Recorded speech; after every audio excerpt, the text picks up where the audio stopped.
Here is how to search and save for a pin on Pinterest. So when we open Pinterest, we are going to come to a home screen.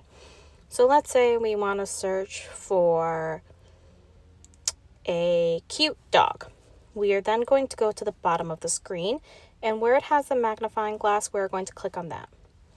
From there, I'm going to search for whatever I want to search for. So cute dog. We are then going to see options pop up for cute dogs. So if we see one in particular that we want to save, we are going to, there's two ways you can do it. You can click on the picture itself and then click on save.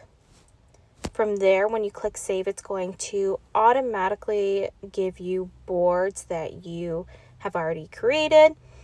If you want to create a new board, you can go on the bottom with the little plus sign where it says create board, but we'll save it to our boards we already have.